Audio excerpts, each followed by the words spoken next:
because Las Vegas actually was an open city.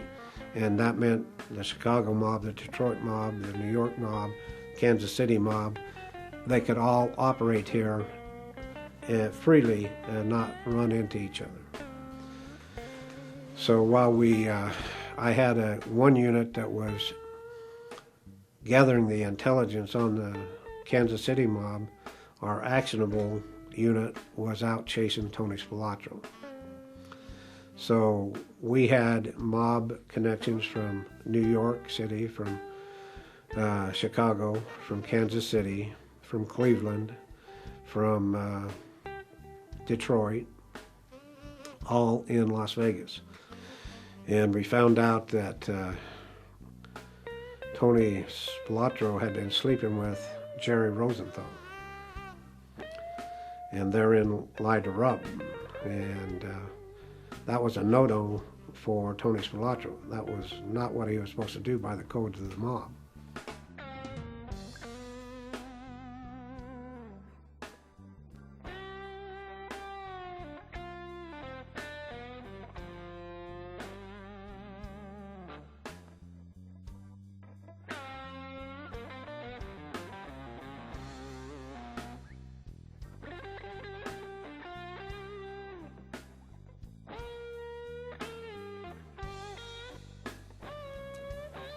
When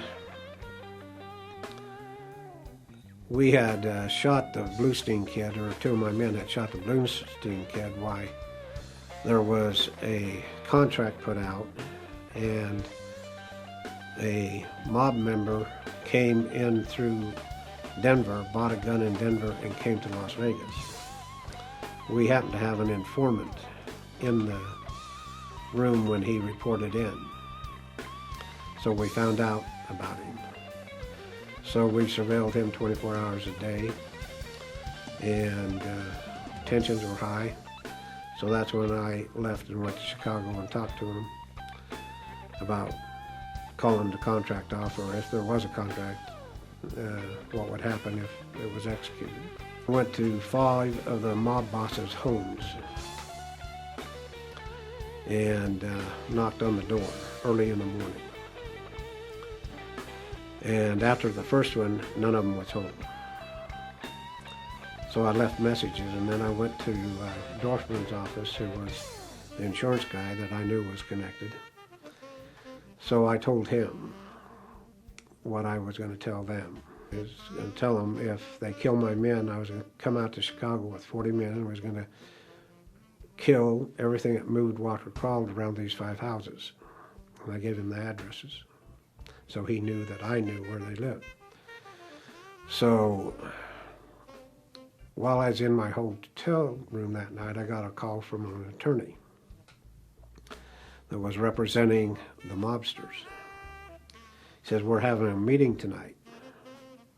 I said, "I want to attend." He said, "You're pretty smart, aren't you?" And I said, "No, I want to attend. All they have to do is listen. They don't have to speak.